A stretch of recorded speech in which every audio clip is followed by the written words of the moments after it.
A nossa mesa vai ser composta por 3 palestrantes.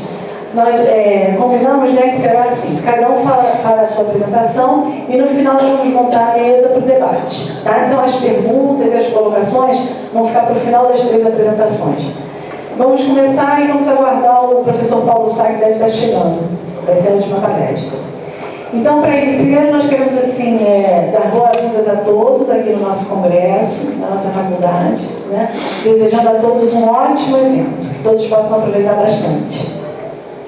Então, vou chamar Luiz Henrique de Sá, psicólogo. Ele tem especialização em psicologia clínica e transdisciplinar, é supervisor gerencial da 4ª Região de Saúde do município de Petrópolis, é coordenador de educação permanente da atenção básica e foi o idealizador e o organizador da equipe, né, que implantou o projeto de acolhimento da atenção básica na região serrana. Bom dia.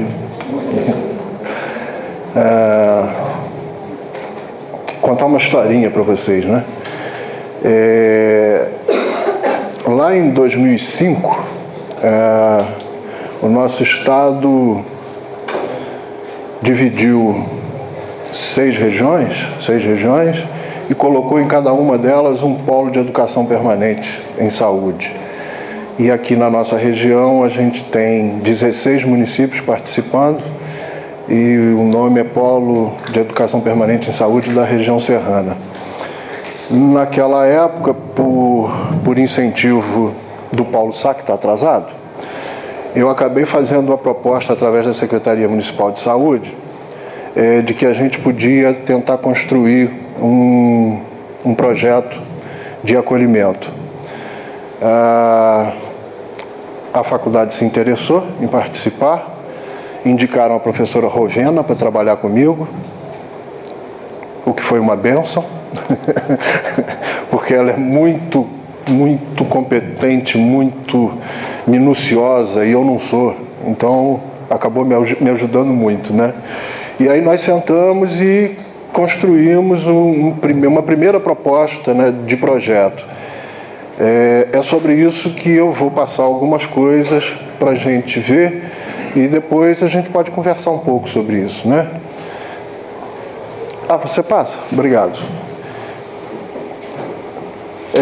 Na época, esses polos eram constituídos por entidade de ensino, pessoal que trabalha no serviço público, o controle social e os prestadores de serviço, né? Então, assim, se alguma instituição apresentasse um projeto, as outras instituições podiam aderir ou não ao projeto.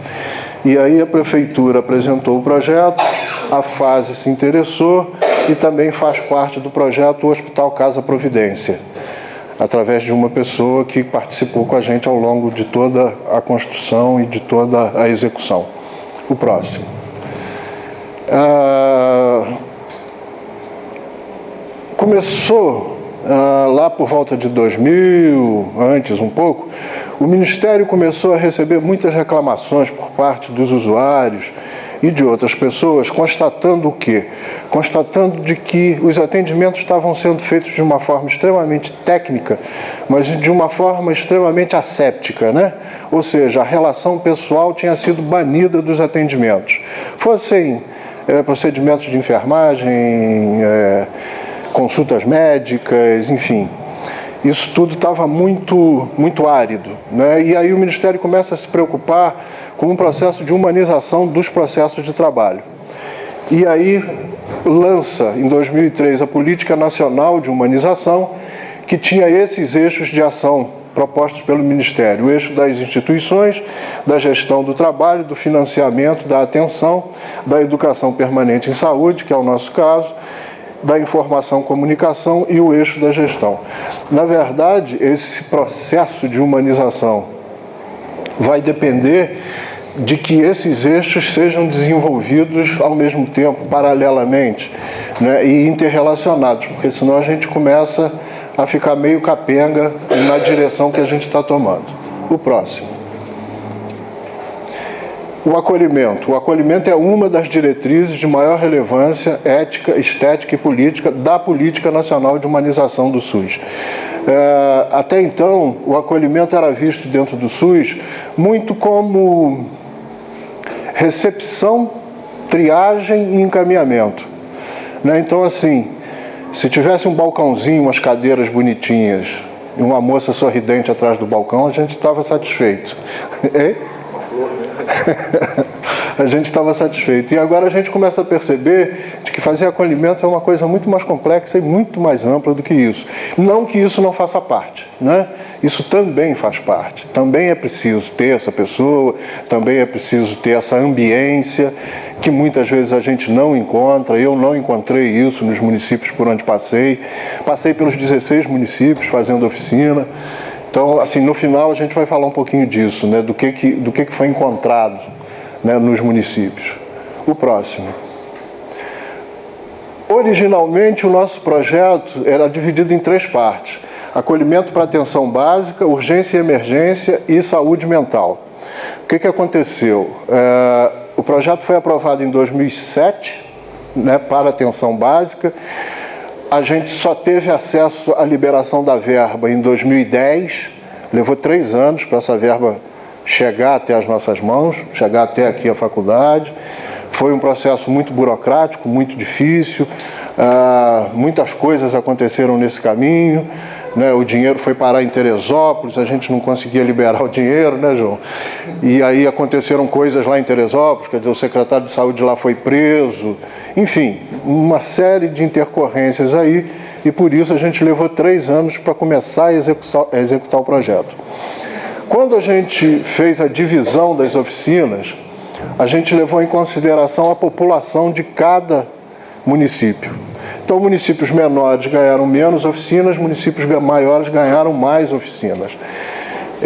Só que o número de oficinas que a gente conseguiu com a verba não cobria o total dos profissionais da atenção básica dos municípios. E a gente começou a receber pedidos de que a gente pudesse fazer uma segunda rodada de oficinas para atender e nivelar todos os profissionais. Uma segunda parcela de verba foi liberada para urgência e emergência. Esse dinheiro está lá em Teresópolis, é o que a gente agora está tentando liberar.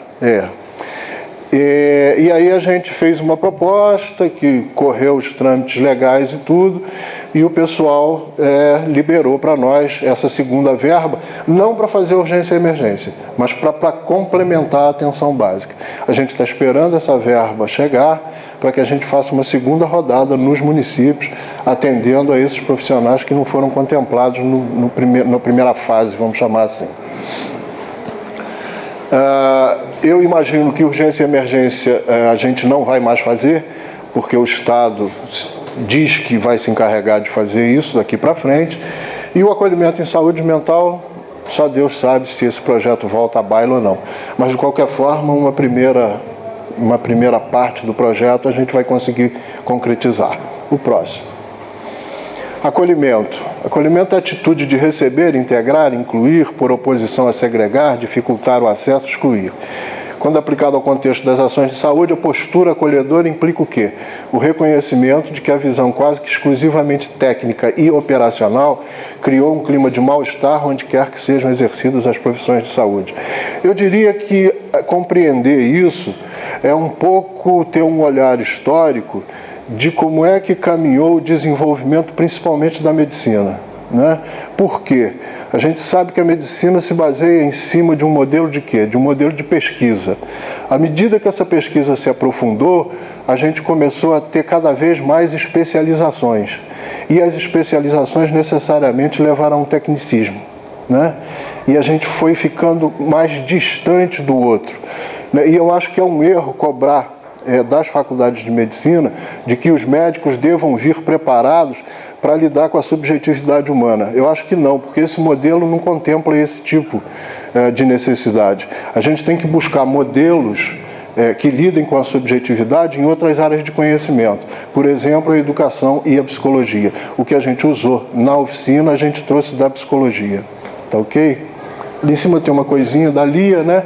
mais do que o gesto interessa como ele foi recebido, mais do que a palavra nos influencia como ela foi ouvida, mais do que o fato vale onde, como e quando ele nos tocou. A gente tem insistido muito nas oficinas, assim, não basta, não é só receber a pessoa, mas como você recebe essa pessoa, como você conversa com essa pessoa, como você olha para essa pessoa. Isso é fundamental. Então o acolhimento passa muito por essa disponibilidade interna de ouvir o outro, né? De realmente ficar disponível e atento para saber o que está acontecendo com o outro que está à minha frente. Muitas vezes esse tipo de atitude já muda todo um cenário do que poderia vir a ser um bate-boca dentro da unidade de saúde, por exemplo. O próximo. Quais são os objetivos desse projeto?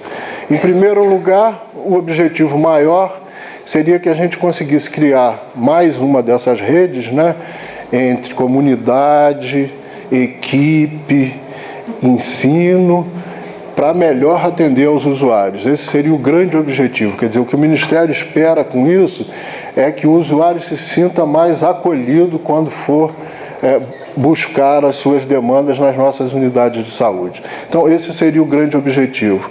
E dois objetivos mais específicos, né, que são mais localizados, que é promover a integração e a inter-relação entre os membros que integram as equipes de saúde.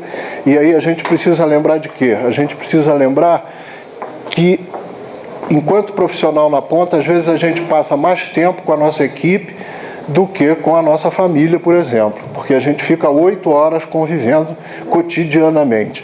Se a gente tem uma relação razoável, boa, a gente passa por isso de uma maneira. Se o nosso relacionamento dentro da equipe não é bom, isso esgota a gente. A gente sai do trabalho totalmente sem energia, cansado, com dor de cabeça e etc. Então, uma das coisas que a oficina se propôs a fazer foi trabalhar a relação entre os membros das equipes. E um segundo objetivo específico, que é promover a integração entre as equipes, né, e a população ou as comunidades. Principalmente no caso dos PSFs, né, que trabalham diretamente com a comunidade, a ideia é que a gente possa fazer com que essa equipe trabalhe não para a população, mas trabalhe com a população, né? Que a gente seja parceiro na produção da saúde, e aí isso também dá trabalho, porque a maior parte das nossas comunidades não está acostumada a se responsabilizar pela sua própria saúde. Estou acostumado a ir na unidade, estou com dor aqui, ou isso e aquilo, e o doutor me examina, me dá um remedinho e eu saio feliz da vida.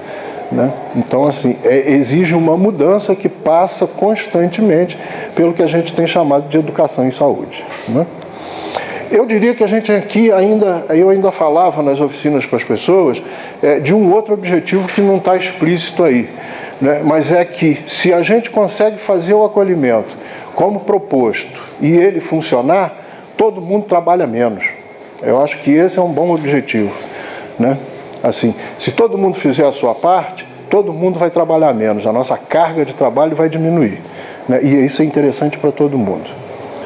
O próximo. A metodologia do projeto. A gente usou uma postura crítico-pedagógica, baseada na ação, reflexão, ação, né? Um pouco de Paulo Freire aí, capaz de levar os participantes a adquirir o instrumental necessário, a capacidade de desdobrar e multiplicar a sua ação no âmbito das relações interpessoais, em especial aquelas profissionais. A ideia é que a gente pudesse, nas oficinas, fazer com que as equipes construíssem o seu próprio plano de acolhimento. Até porque a gente tem diferenças bem marcadas entre equipes que trabalham em zona urbana e equipes que trabalham em zona rural, por exemplo. Então as necessidades e as demandas são muito diferentes. E aí a ideia era que cada equipe pudesse pensar a melhor maneira de fazer o acolhimento dentro da sua unidade. Até porque também a gente se depara com unidades que têm determinados recursos e outras unidades que não têm os mesmos recursos que essa primeira. Então é preciso que cada um possa pensar o seu processo de trabalho dentro da sua região. O próximo. O procedimento metodológico é a oficina presencial, né? A ideia é de que a gente possa desenvolver compreensão, capacidade e atitude por parte desses profissionais nas 4 áreas elementares de acolhimento. Daqui a pouco a gente vai chegar lá. A oficina tem 16 horas de duração, ou seja, são 2 dias, de 8 a meio-dia, de 1 às 5, 20 pessoas por oficina, um facilitador por oficina. A gente esperava capacitar 1.440 pessoas, se não me falha a memória. Depois o dado vai aparecer mais na frente, e isso a gente conseguiu nessa primeira etapa. Hein? 1.440, né? Acho que eram 72 oficinas. Às vezes a memória falha, vocês me desculpem. O próximo. A gente usou como instrumento de trabalho que a gente chama de atitudes facilitadoras. Essas atitudes facilitadoras foram propostas por um psicólogo norte-americano chamado Carl Roger. Dentro dessas atitudes, a gente escolheu 2 delas e trabalhamos isso dentro da oficina. Uma chamada de compreensão empática, ou simplesmente empatia, e a outra de consideração positiva incondicional, ou aceitação. A gente foi buscar isso dentro da psicologia, em especial a psicologia humanista existencial, no caso norte-americana, com o professor Carl Roger, de quem eu tive a sorte de ser aluno. O próximo. A gente colocou na oficina 4 áreas. Uma primeira área que a gente chamou de intrapessoal ou autoacolhimento. Não se trata de fazer terapia em ninguém durante a oficina, mas de sensibilizar os participantes para determinadas áreas pessoais que acabam interferindo no nosso trabalho do dia a dia.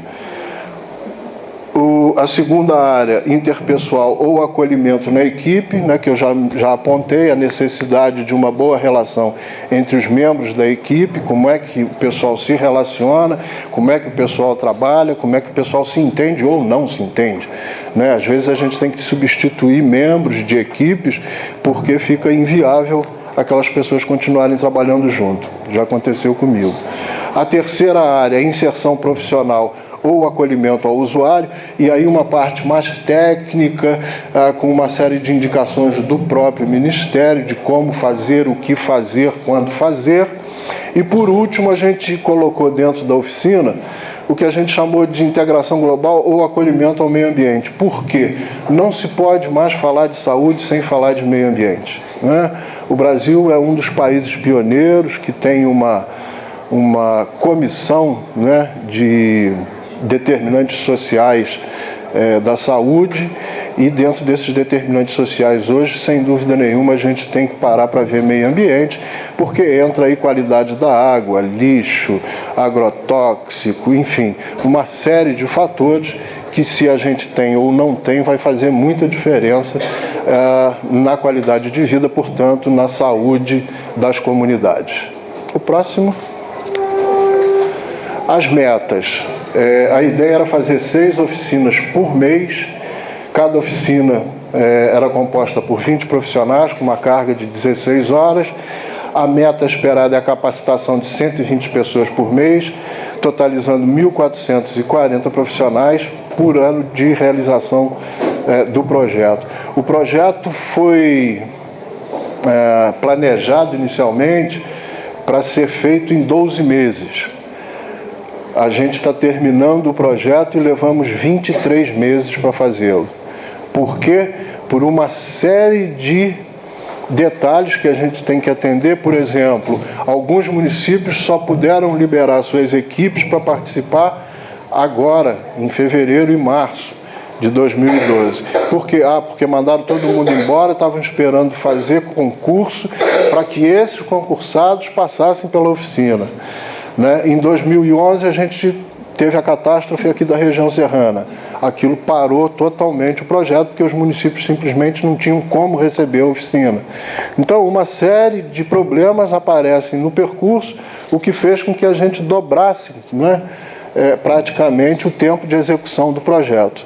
Então, assim, a gente teve problemas na liberação de verba e a gente teve problemas para conseguir executar o projeto. O próximo,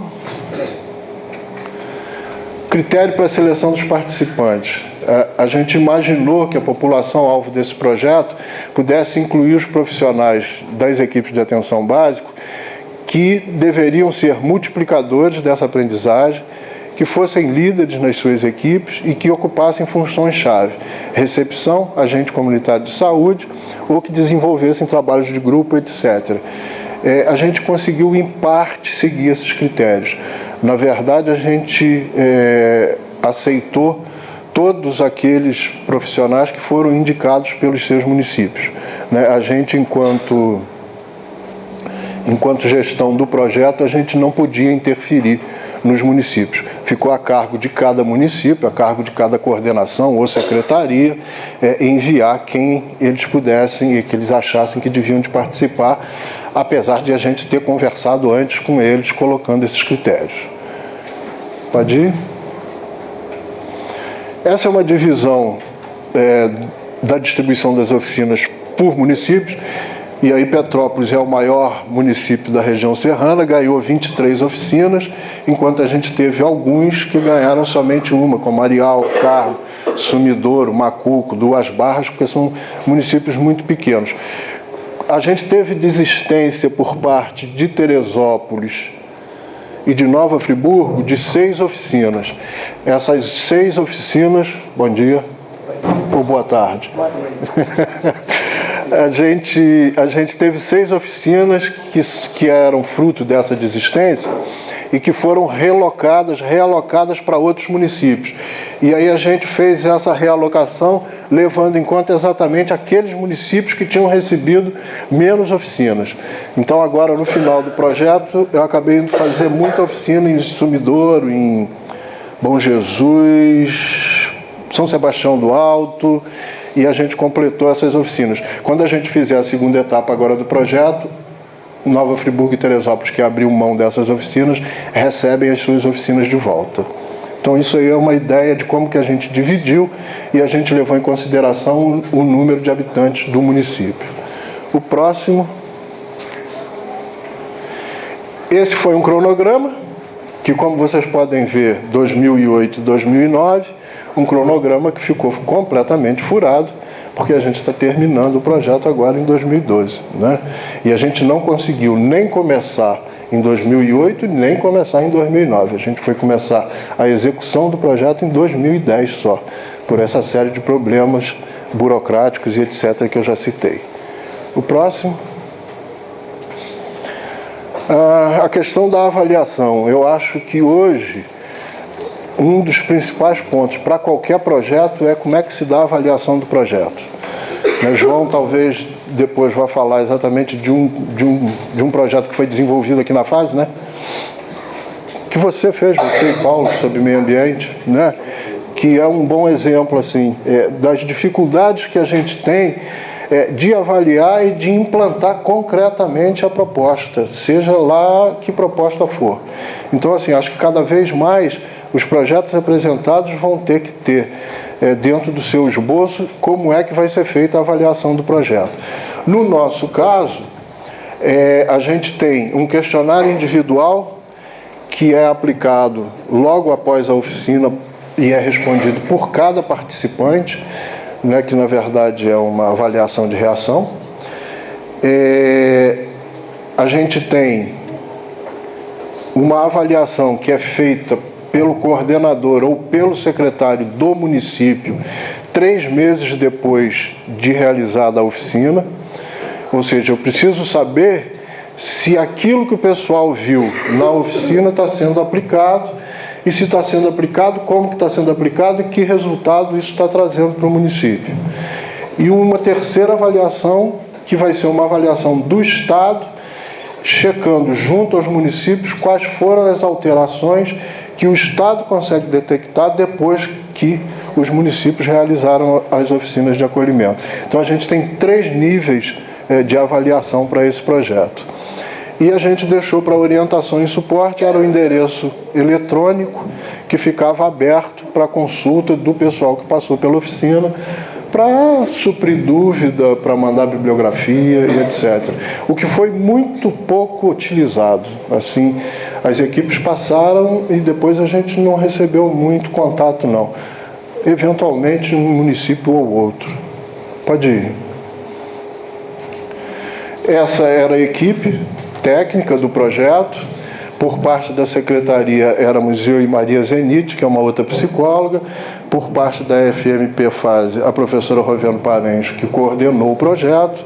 E ficamos sob a asa do nosso amigo João ali, lá na Copex, o que foi muito bom. Eu acho que assim, o fato de você ser biólogo traz para nós um enriquecimento da visão dentro do projeto, né? Isso foi muito bom, tem sido muito bom. E por último, a Casa Providência, através de uma psicóloga chamada Sheila Rodrigues. A próxima etapa agora eu não sei como é que vai ser, porque tanto a Zenite quanto a Sheila se afastaram do projeto, estão impossibilitadas. Provavelmente a gente vai convocar alguém para suprir essas vagas aí. Próximo.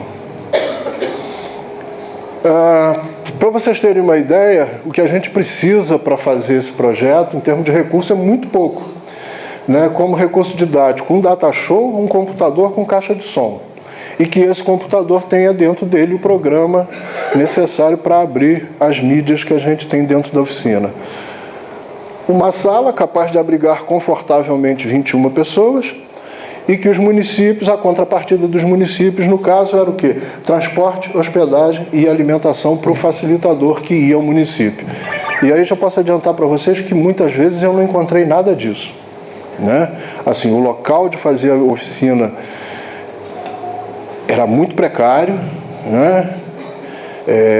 Por vários motivos. Às vezes, ontem a gente estava conversando lá, assim, peguei município onde a gente tinha cadeira de criancinha.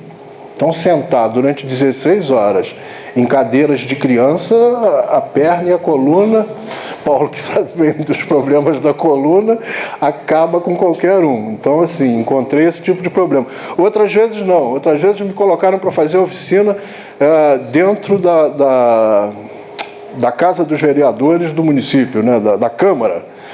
E aí, assim, bem instalado e tudo, mas as cadeiras presas no chão, né? E aí, assim, a oficina, eu preciso mexer com as pessoas, eu preciso fazer roda com as pessoas. Então, o melhor é que as cadeiras sejam soltas, né? Fiz em um município, fazia a oficina dentro do cinema. Então, assim, escuro total. Ou você só via a projeção. Fora disso, ninguém se via porque era uma escuridão só. Então, assim, a gente encontra muita dificuldade para trabalhar. Os municípios menores têm muito poucos recursos, né? Aqui na alimentação, por exemplo, do facilitador, alguns municípios imaginavam assim, não, vou fornecer a alimentação para ele durante o período da oficina. Então, eu saía daqui 5h30 da manhã, chegava lá, começava a oficina às 8h, na hora lá eles me convidavam, me levavam para almoçar. Acabou a oficina às 5h, olha, tchau, amanhã a gente se vê. Ou seja, o facilitador não come, né, depois de 5 horas. Né? Entendeu? Para ficar magrinho e esbelto. Então, assim, muitas coisas que a gente encontra que são, assim, inesperadas, né? Porque isso é contrato, né? Isso está lá, a gente acordou isso.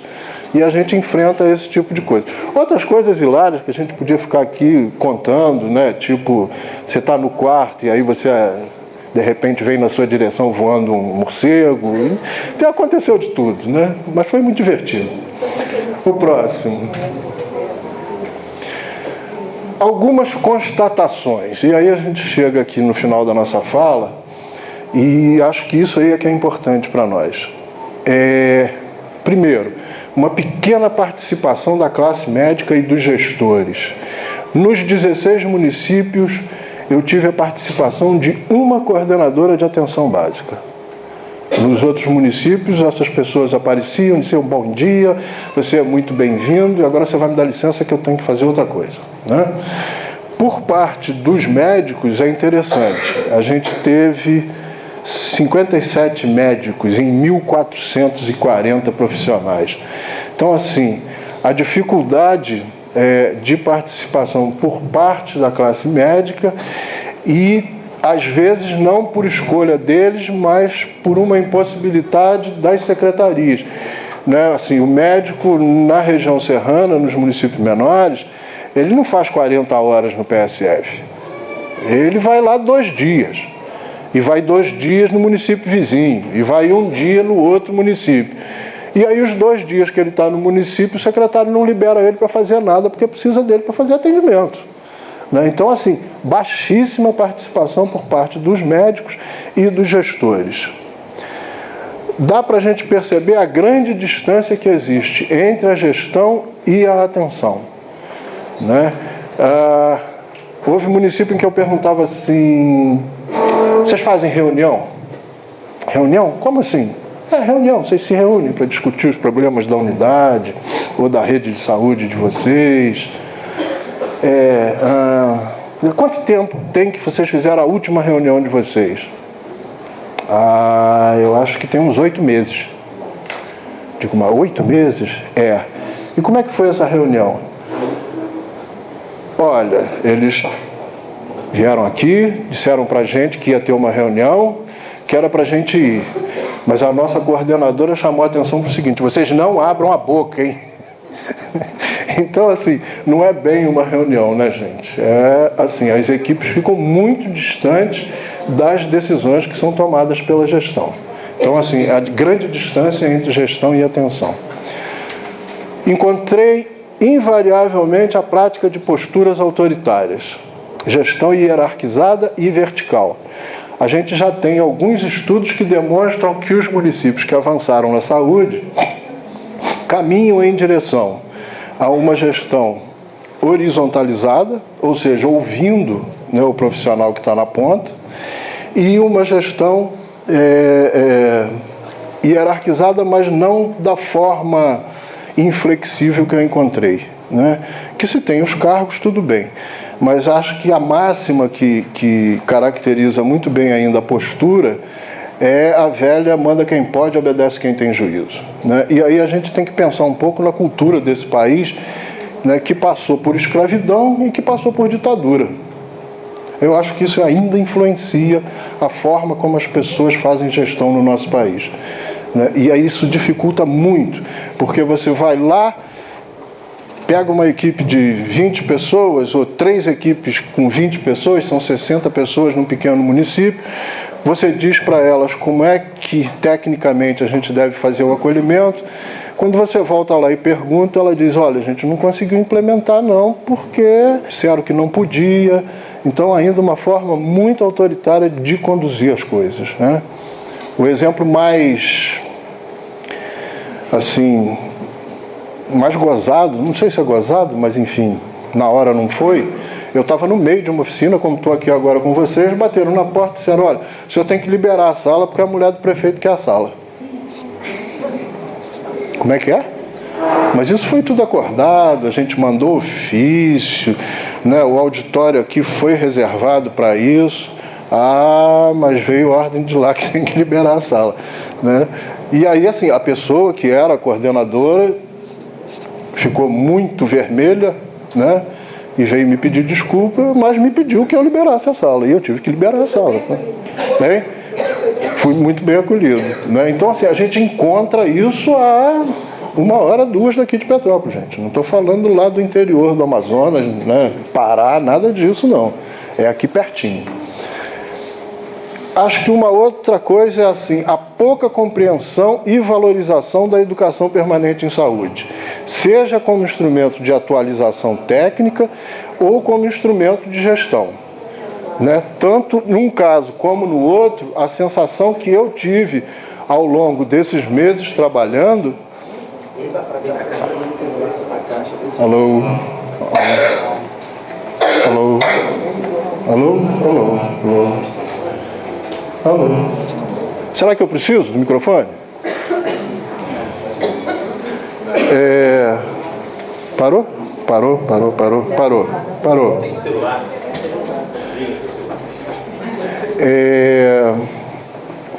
Eu estava falando? Sim.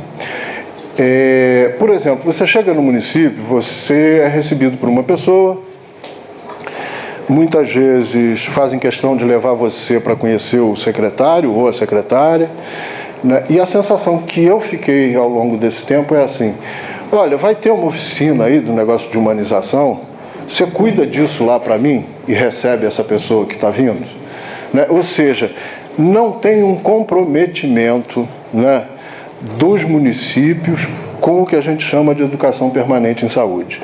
Ainda é visto como uma coisa secundária, que não é muito importante de ser feita, que é uma coisa que pode ser feita de uma maneira pouco comprometida, enfim. Em muitos municípios, assim, a gente encontrava: ah, não, mas a gente foi avisado que a oficina começava às 9h30. Ou, ah, não pude vir, só posso vir hoje porque eu só fui avisado hoje de manhã. E aí amanhã eu tenho um outro compromisso. Então, assim, esse tipo de postura, né, demonstra que ainda é pouco compreendida e pouco valorizada. A gente ainda vai levar algum tempo para que isso seja realmente uma ferramenta útil e efetiva, né, no nosso dia a dia de trabalho. E assim, a gente constata também, através desse projeto, a possibilidade de fazer bem feito e barato. Cada vaga dessa de 1.440 pessoas dentro de um projeto saiu por um pouquinho mais de R$100, né? R$100 para 16 horas de trabalho. Então, assim, dá para fazer? Dá para fazer. Agora tem que ter seriedade e querer fazer. A gente não precisa de verbas astronômicas para conseguir fazer com que as coisas funcionem, não, né? Agora tem que ter controle disso, né? Assim, a professora Rovena, nesse ponto, para mim foi uma bênção, né? Porque ela fez esse controle de uma maneira tintim por tintim. A gente tem nota de cada coisinha, né, do que foi apresentado, do que foi gasto, de como foi gasto. E por que essa preocupação, gente? Porque esse dinheiro é nosso, né? Esse é o nosso dinheiro, somos nós que pagamos impostos.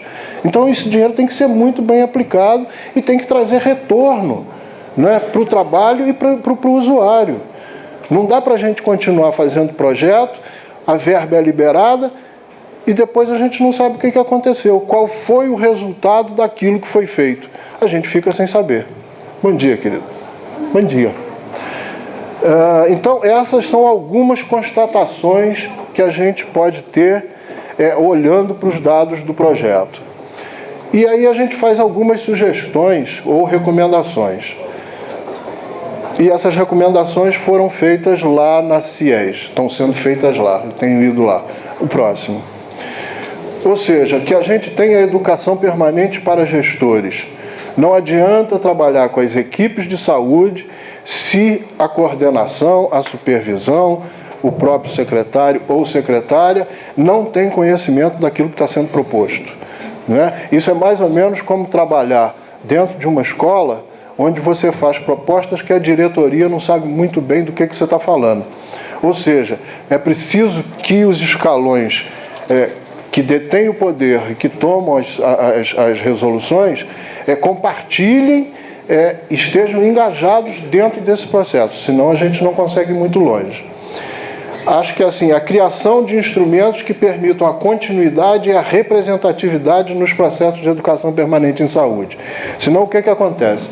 Você faz a proposta, você começa a caminhar numa direção, aí agora a gente vai ter eleição, aí trocam as cabeças e aquelas pessoas que já estavam tocando a coisa saem e vem outras que vão começar a reinventar a roda.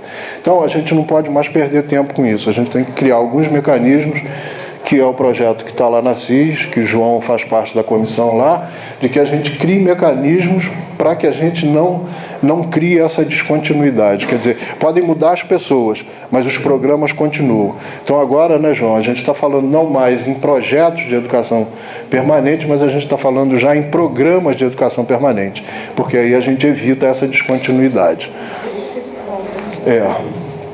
Política de Estado, e não uma política.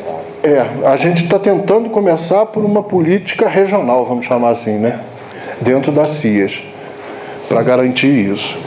A valorização dos núcleos, equipes ou profissionais envolvidos com a educação permanente em saúde. E aí, assim, nos municípios o que a gente tem é EUQIP, né? Ou seja, é uma pessoa que toca a educação permanente e que resolve tudo em relação a isso. É muito difícil você encontrar uma equipe de 3, 4 pessoas trabalhando em conjunto, né? Geralmente, o que é chamado de núcleo de educação permanente é uma pessoa. Então, assim, que a gente possa ter um olhar mais carinhoso em relação a isso. E financiamento de projetos e programas capazes de transformar positivamente os processos de trabalho comprovadamente. Ou seja, que esses projetos já venham com uma proposta de como é que vai ser feita a avaliação daquilo que a gente está se propondo a fazer, para a gente saber do impacto que esses projetos têm ou não, né? Basicamente era isso. Depois a gente vai fazer a mesa no final, né? E aí assim a gente pode conversar um pouco mais e vocês podem fazer perguntas, ok? Obrigado.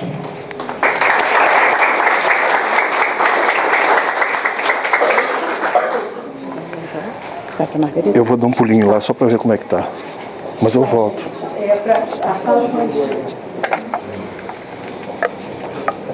A sala foi enchendo aos poucos, né? Então, para quem chegou depois, nós estamos no painel de Petrópolis, integração, ensino, serviço, comunidade, acolhimento e inovação curricular, a experiência do PET e ProSaúde FNP Fase. E dando continuidade ao nosso painel, nós vamos chamar agora o professor Paulo Tsar, que é médico, tem especialização em educação médica, mestrado em saúde pública pela ENSP, é professor do programa curricular Saúde e Sociedade do curso de medicina da FNP Fase, é coordenador das unidades ambulatoriais da FNP Fase e coordenador da residência em medicina de família e comunidade, também aqui da faculdade. Vai ter... Não? Tá. Então, queria que você colocar isso. A parada 10 horas. Aqui é o microfone. Então a gente vai combinar o seguinte: vai ter uma parada para o coffee break 10 horas, né? E o Paulo vai fazer a palestra, aí depois do coffee break a gente volta 10h30 para a palestra do João e para a gente fazer o debate final com a contribuição de todos, tá? Então a gente para 10 horas e volta 10h30. Paulo.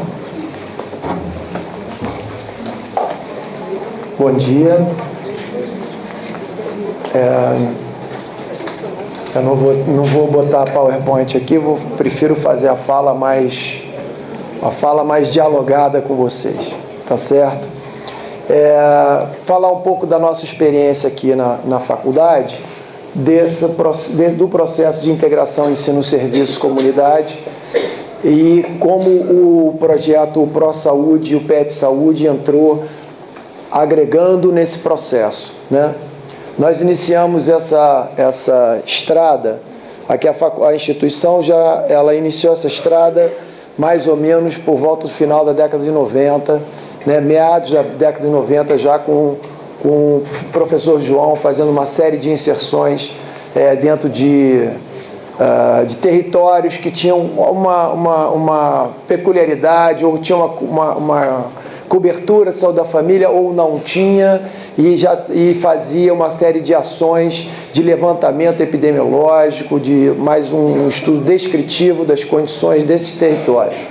Então isso vem já desde a década de 90, esse trabalho na instituição. A partir dos anos 2000, nós começamos a investir mais pesadamente na geração de unidades de saúde, de equipes de saúde da família, gerenciadas e administradas de responsabilidade da própria instituição, da faculdade. Então, com esse processo, o que nós objetivávamos? Exatamente evitar o que o Luiz colocou aqui com relação à descontinuidade por conta de gestão. Então, de repente, se um gestor ele é simpático à faculdade, você está dentro das unidades de serviço, está tudo funcionando muito bem. Mas se entra um gestor que não é simpático, ele começa a criar uma série de impedimentos para você poder estar com os alunos transitando naquelas unidades, né? Fazendo sua vivência prática. E aí não dá para você montar um currículo que a cada 4 anos você tem que mudar o currículo, porque o gestor mudou, porque a vontade do outro mudou. Então, isso daí, por conta disso, nós optamos em criar unidades próprias. que aí não ficariam nessa, seria mais equânime, não faria essa flutuação que muitas vezes a gente vê em vários municípios acontecerem. Dentro dessa opção, obviamente, isso tem um ônus, né? Isso é um custo bem elevado para a instituição. Por outro lado, por força de garantir uma continuidade, nós conseguimos desenvolver projetos de longo prazo, coisa que fica mais difícil numa outra condição. Em função disso, nós começamos a inserir estudantes dentro dessas unidades que nós começamos a implantar e começamos a acumular experiência dessa passagem do estudante nessas unidades. O que a gente percebia, o João vai falar isso mais claramente do Programa Curricular Saúde e Sociedade e outras coisas que ele vai colocar, é que o estudante ele já entra com uma ideia sobre o que é ser médico e como que a sociedade cobra dele ser médico. Então ele vem com um imaginário da medicina e esse imaginário, quando você coloca ele num território, numa comunidade mais carente, um território mais difícil, ele já torce o nariz, em geral, né? Isso logo no início, ele entra empolgado, depois ele vai torcendo o nariz, porque ele quer aquele modelo médico que ele vê lá no ER, aqueles programas, no House, né? Esses caras aí. E aí ele tem esse imaginário, ele chega na unidade e não vê aquilo, ele fica deslocado. Quando chegou em 2000 Gente, então, retornando ao nosso painel, integração, ensino, serviço, comunidade, acolhimento e inovação curricular, nós vamos convidar agora o professor João Miranda, que é biólogo, tem especialização em educação médica, mestrado em geografia física pelo UFRJ, e ele é coordenador do programa Saúde e Sociedade, do curso de Medicina da Faculdade de Medicina FASE, e é coordenador de pesquisa, pós-graduação e extensão da FMP FASE. Após a palestra do professor João, nós vamos então formar aqui a mesa para o debate. Obrigado, Adriana. Queria agradecer, antes de mais nada, a organização do Congresso pelo convite. Tá bom. Tem um montão de cara nova aqui, mas tem muita cara conhecida aqui, né? Muita coisa que eu vou estar falando aqui, as pessoas que estão nessa sala vivenciaram, né? Estudantes e profissionais. Então fica com um arzinho de cozinha, de papo na cozinha, que é muito bom, né? Bom, eu pensei na minha fala também fazer algumas provocações, porque eu acho que o mais interessante é a gente abrir o debate. Acho que essa mesa, particularmente, né, integração, ensino, serviço, ela bota o dedo na ferida em questões que são fundamentais para o desenvolvimento do sistema de saúde brasileiro, né? Em particular, como é que universidades e sistema e serviços vão estar se relacionando para a construção. Tem a sensação, e é um pouco isso que a gente vai discutir ao longo do nosso encontro, que serviço ainda não descobriu totalmente a universidade ainda não descobriu totalmente o serviço. A gente está fazendo esse movimento, né? E que, na verdade, esse relacionamento é extremamente rico e a gente tem que explorar ele para conseguir consolidar o SUS. Tá. Então, eu vou mostrar algumas atividades, alguns produtos que foram desenvolvidos ao longo desse ano, nos últimos tempos, que tem a ver particularmente com a atenção primária, já que esse aqui é um congresso de saúde da família. Levantar alguns questionamentos e aí a gente começa o debate, tá bom? Eu acho que nossa menina dos olhos, primeiro, eu acho que universidade e serviço tem a fazer juntos ensino, formação de recursos humanos, né? Formação de quadros.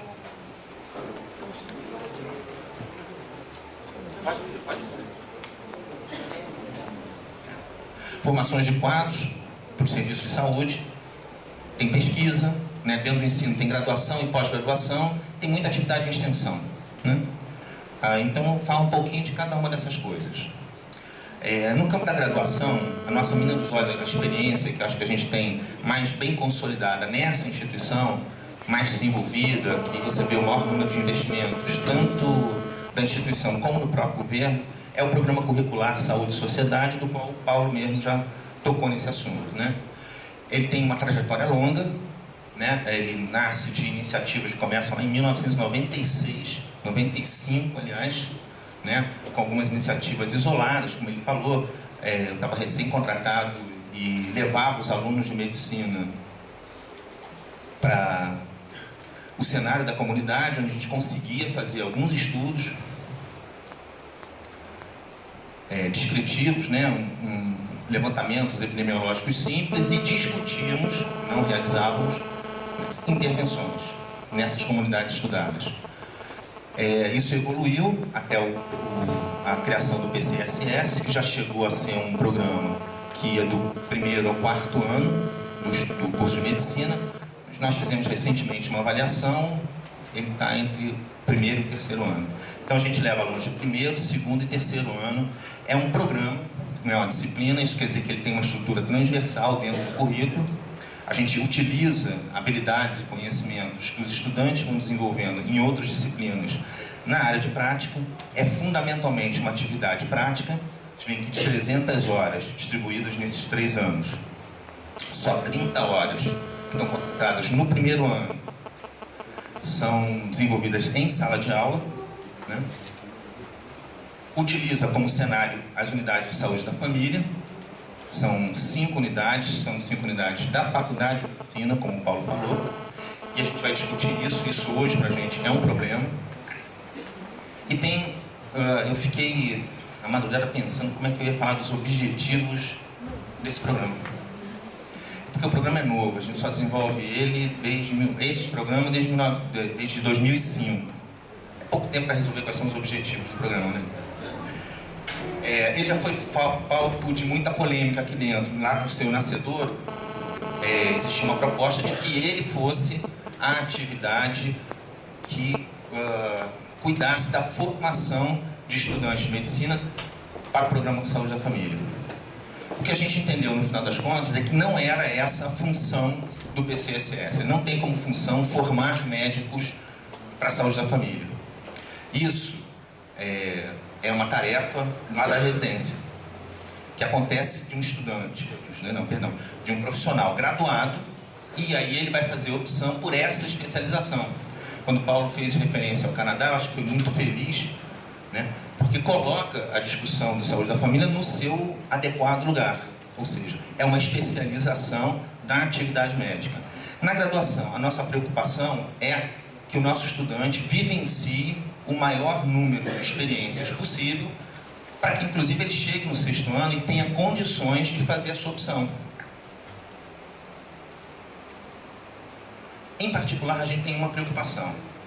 A história do ensino de medicina é uma história hospitalocêntrica, biologicista, tecnicista, em que a dimensão humana é bastante pouco presente, em que o processo de saúde e doença é abordado de uma maneira extremamente estreita.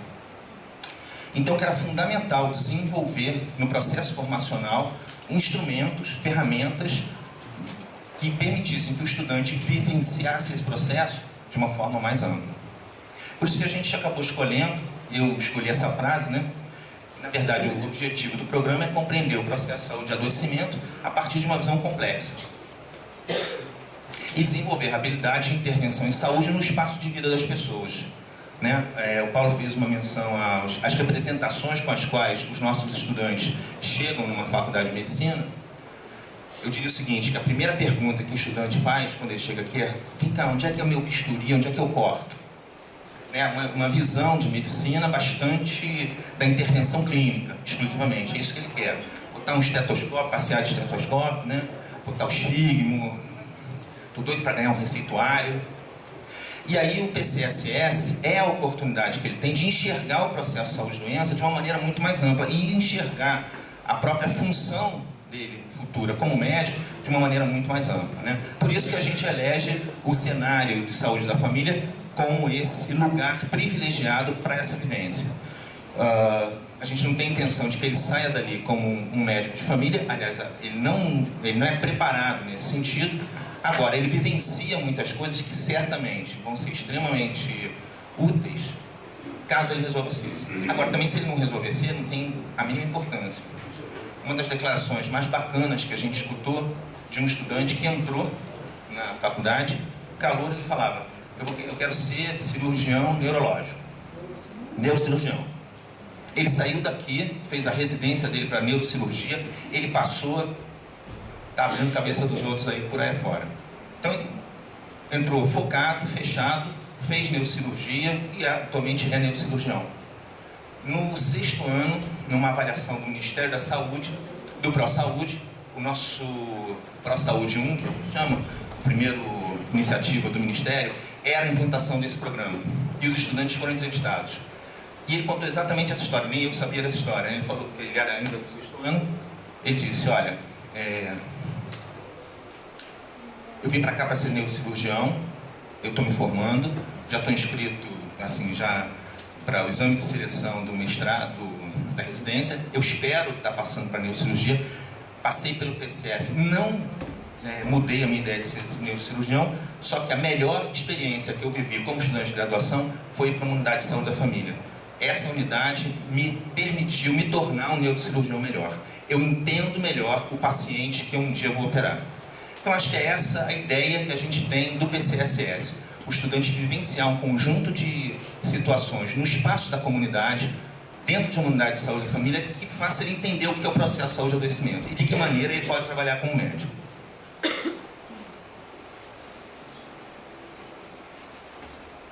Bom, o programa, a gente trabalha com alguns conceitos, né? Conceito de saúde, doença, causalidade, trabalhamos muito macrodeterminantes, principalmente no primeiro ano, então a gente estuda macrodeterminantes ambientais, macrodeterminantes sociais, qual é a sua causalidade, como intervir nisso, a dimensão individual, a dimensão coletiva, representações sociais, vulnerabilidade, conceitos de comunidade, como a comunidade se estrutura, como ela se organiza, qual é a sua dinâmica. Então é um conjunto de conteúdos que batem muito, né, embora a gente fale do processo da doença, no seu conjunto, na medida que esse estudante ele tem um curso de medicina inteiro para falar do indivíduo, a gente reforça mesmo a dimensão coletiva e social do processo da doença. Seja capacitando ele para diagnosticar as coisas, seja capacitando ele para poder intervir nesse processo.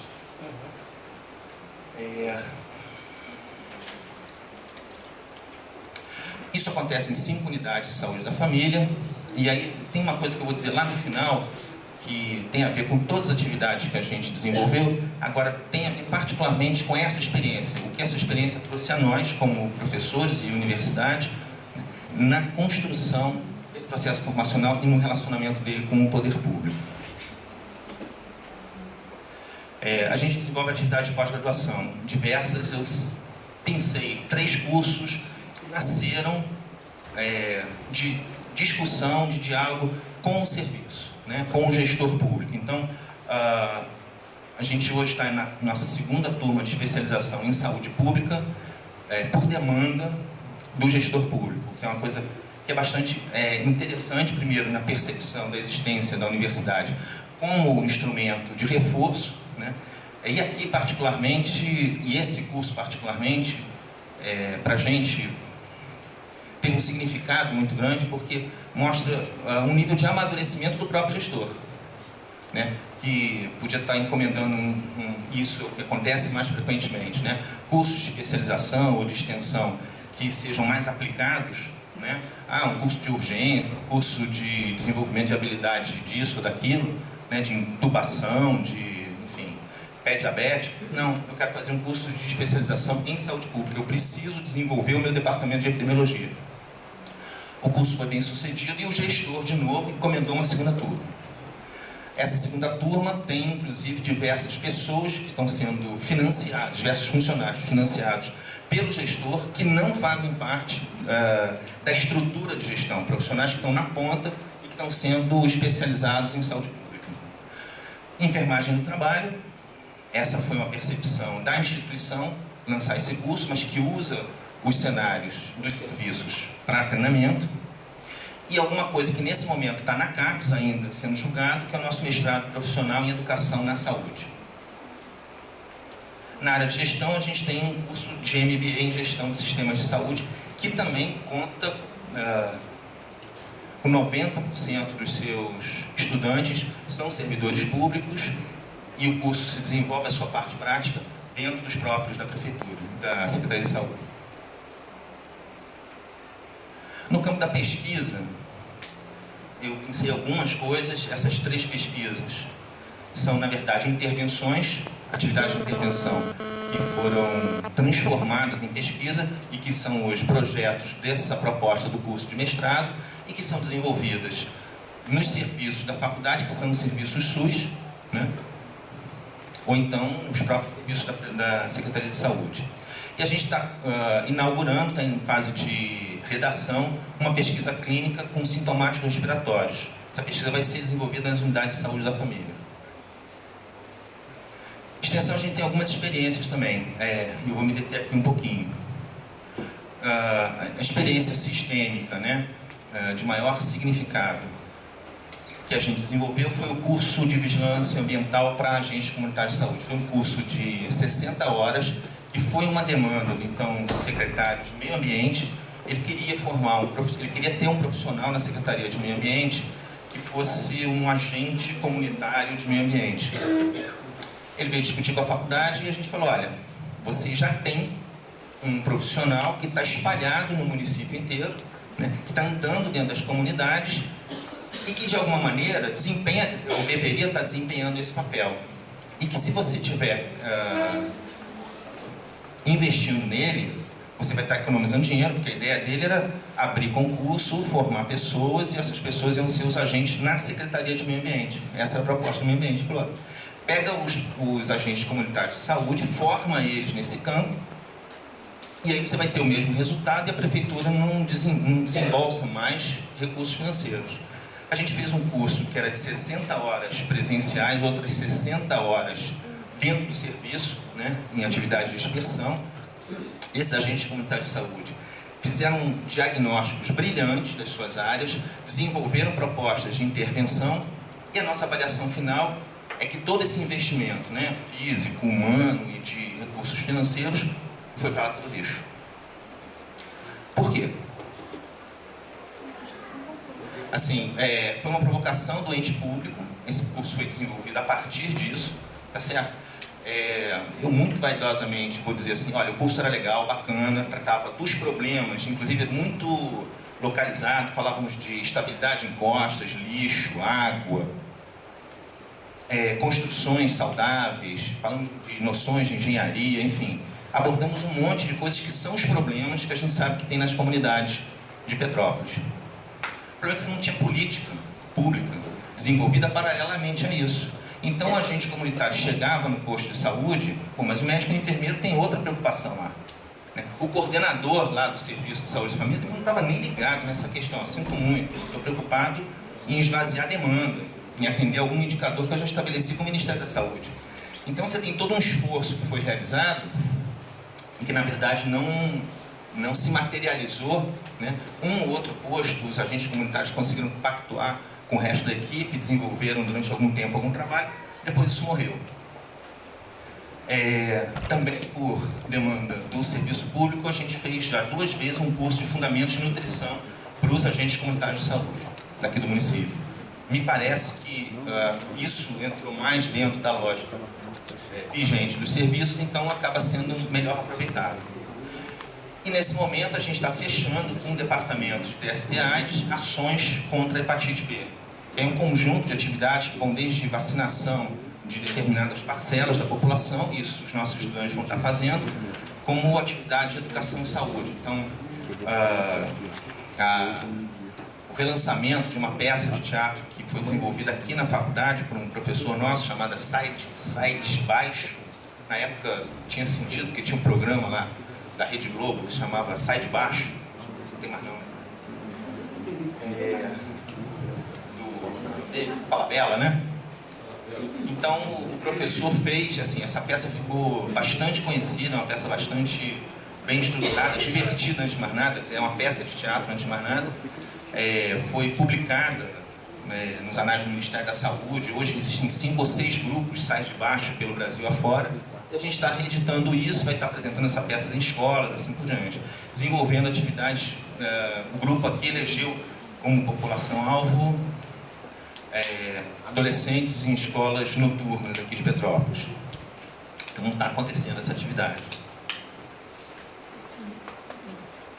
Outra coisa que o Luiz aqui tocou foi o programa de educação permanente, né? Petrópolis, a faculdade participa do núcleo daqui da região, né? Da CIAS, né? Comissão de Integração Ensino e Serviço, ligado atualmente ao CIR, né? Comissão Intergestora Regional. Não vou contar a história de novo, já contou, né? A gente acredita, né, que agora, depois de... Na verdade, isso começa lá no século passado, né, Luiz? 1900... Eu me lembro de um médico que trabalhava em Niterói. O cara me liga um dia, a gente tinha batido um papo, e esse cara fala assim: João, está se organizando os núcleos de educação permanente, de saúde da família, o Ministério está com... Era esse o nome? Os polos de educação permanente. Eu acho que a faculdade devia participar, acho que isso em 1997, 98, não? Por aí. O cara depois vai virar professor da faculdade, coordenador disso, coordenador aquilo. Então, vocês veem que assim, essa história é bastante longa. A primeira materialização dessa história foi o curso de acolhimento que o Luiz aqui descreveu, que a verba é de 2007 e foi efetivamente ser executada em 2010. Só para vocês terem uma ideia, a gente agora, assim, depois de anos e anos e anos de briga, de discussão, de reflexão, da CIAS, então, que é o órgão que agora cuida regionalmente de educação permanente, saiu, né? Está saindo ao mesmo tempo, né? A verba de 2008 a gente está vivendo a mesma coisa de 2007, né? Estamos correndo atrás, é um dinheiro fugidio, dinheiro que abre, né? Ele pula de uma conta para outra. A prefeitura que está responsável, cujo município eu não vou ficar citando, a última declaração do secretário foi: eu não sei de que dinheiro é esse, não. Não tem, não. Põe chip. Eu acho que a gente deve começar a botar chip. E tá uma briga, que a gente está cavaleiro nessa história. Quer dizer, então, as secretarias de saúde acharam o curso fundamental. A única crítica que eles tinham ao curso de acolhimento é que não cobriu todos os profissionais. Por isso, essa história que o Luiz Henrique falou, que essa verba estava para urgência e emergência, e a decisão do CIS, uma decisão coletiva, foi que esse curso continuasse, né? Bom, o dinheiro estava depositado numa certa prefeitura e o dinheiro sumiu. Aí a Secretaria de Estado fala: está aqui o processo, sei lá o que, do edital, essas coisas que foi depositado. E o secretário de Saúde está falando: tá aqui não. Bom, se a verba de 2008 vai ser transferido, o município que foi eleito para essa transferência agora, isso eu posso falar, é Petrópolis, né? As verbas de 2009, 2010, 2011, e a gente tem 5 minutos para resolver o que a gente vai fazer com o dinheiro de 2012. A gente coletivamente discutiu o que vai fazer com a verba de 2009, 2010 e 2011, que vai ser capacitação de conselheiros municipais de saúde, um curso de vigilância em saúde e um curso de avaliação e classificação de risco nas urgências. Isso, pessoal, tudo isso aqui é para atenção primária. Essa discussão aqui gerou para a gente algumas coisas que, bom, a gente está falando aqui de trabalhar com alguma coisa em torno de 8 a 9 mil profissionais. A gente tem 18 meses, porque assim, quando sai o dinheiro, a gente tem 18 meses para resolver o problema. 18 meses que viram 23 meses, que viram... E aí tem aqui atrás, o Luiz estava contando, todo o folclore de que foi um curso de acolhimento, que era um curso de 16 horas, que precisava quase nada para ser realizado. Como foi difícil, a Rovena era a pessoa que estava agendando isso junto às secretarias. A última aula, que foi o Luiz que deu, foi na semana passada. A gente está encerrando esse curso há quase um ano, né? Assim, bom, agora ainda tem mais 6 oficinas. Aí negocia. Conseguimos fazer 2. Ainda faltam 4. Aí assim, na semana passada, terminamos.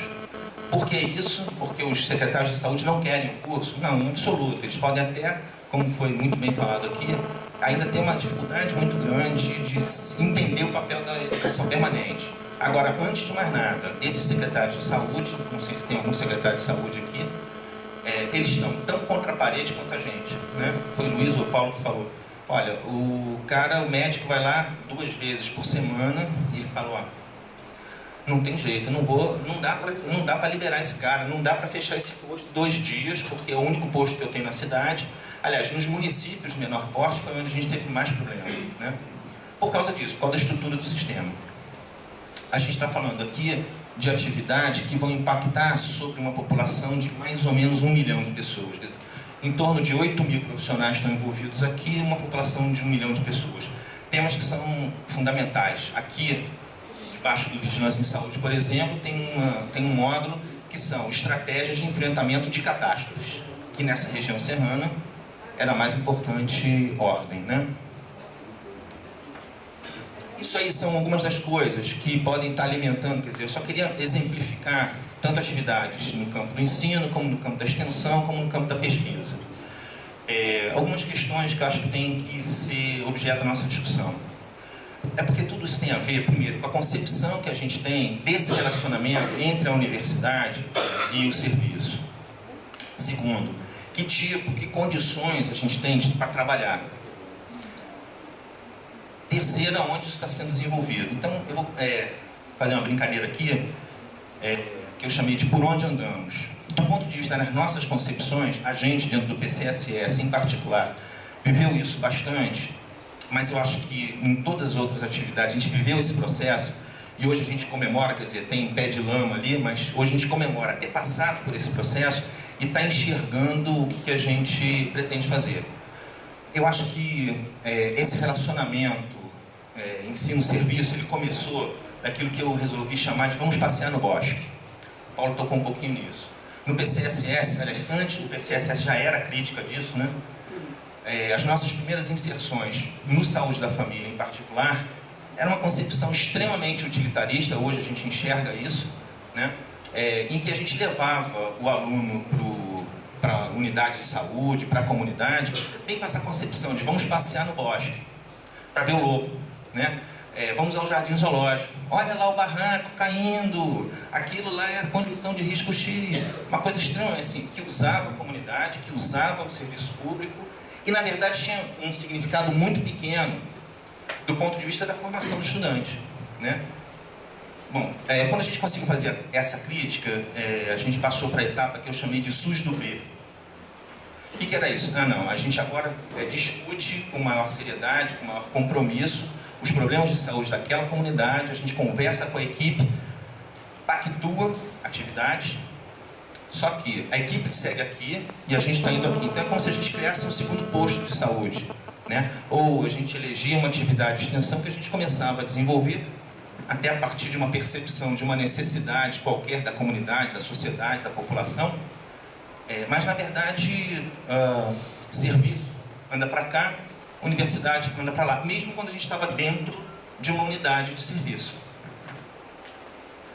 Aí eu chamei a terceira etapa, que eu acho que é a etapa que a gente se encontra, está tentando consolidar a etapa do enfim juntos. Nesse sentido, o PEMAC, que o Paulo citou, teve um papel fundamental para isso, né? O Ministério baixa esse programa, as unidades se envolvem nele, e a gente fala assim, beleza, o processo de formação tem que passar por dentro das necessidades da população e do serviço, a gente tem que trabalhar junto. Então a gente sentou com as unidades dentro das quais a gente trabalha e organizamos conjuntamente as ações da equipe. E aí assim, a equipe entenda-se o médico, o enfermeiro, os agentes comunitários, o técnico de enfermagem e os estudantes, e o preceptor. Então todos nós juntos aqui vamos criar uma forma de organização do trabalho e vamos atuar no sentido de superar as demandas que esses indicadores estão apontando e vamos trabalhar junto. Acho que esse ano foi a primeira vez que a gente fez isso de uma forma um pouco mais sistêmica. Quero crer que a gente teve bons resultados, apesar das arestas que ainda tem que aparar. O próximo passo, que é a questão que eu acho que a gente tem que discutir, que eu queria chamar a atenção ali, ficou pior do que tudo, né? Ninguém enxerga aquilo ali. Porque assim é uma palavra secreta aqui. Aqui está escrito Sistema Único, numa cor diferente, com letra diferente, de saúde. Quais são os desafios?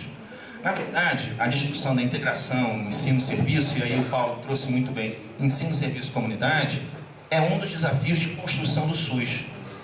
É entender o SUS, a gente já falou tantas vezes aqui, né? O SUS tem subsistema público e subsistema privado.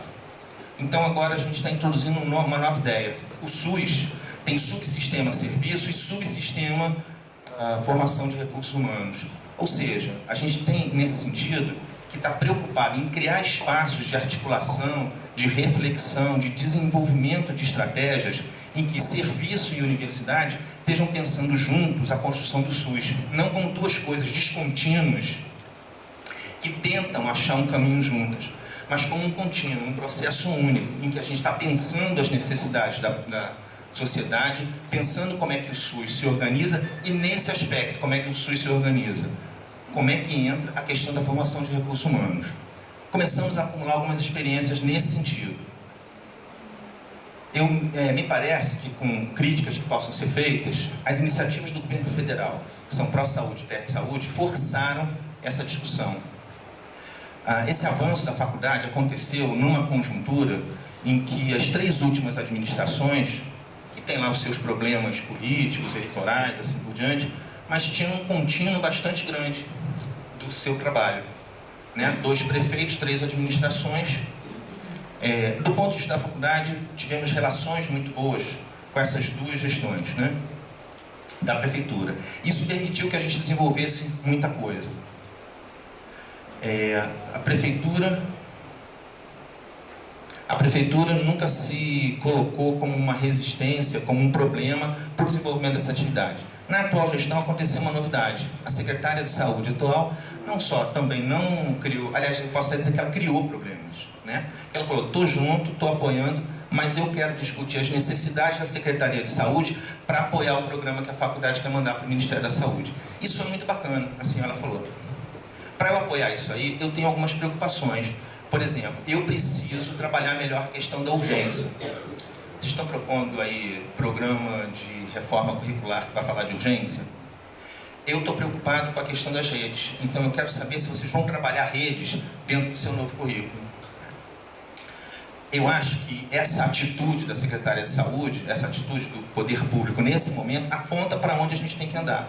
Ou seja, é tanta responsabilidade do gestor estar discutindo formação de recursos humanos quanto é da universidade. É tanta preocupação da universidade estar discutindo como é que o serviço está organizado como é do ente público. Por causa disso, por causa do pró-saúde, assim por diante, a gente teve que fundar aqui uma coisa chamada Núcleo de Atenção em Saúde. O Núcleo de Atenção em Saúde é um espaço híbrido que tem professores, estudantes, comunidade e serviço público lá dentro, discutindo essas questões. Ainda embrionário, mas eu acho que esse é um caminho. O CIS Serrana também, eu acho que esse é outro caminho, onde a gente tem lá as universidades, e aí assim no campo do regional, aqui na região serrana participa a faculdade aqui, né, a FASE, a FESO, a UF Friburgo, Estácio de Sá, o CP. Eu acho que essa é uma iniciativa fundamental. Qual é o nosso desafio?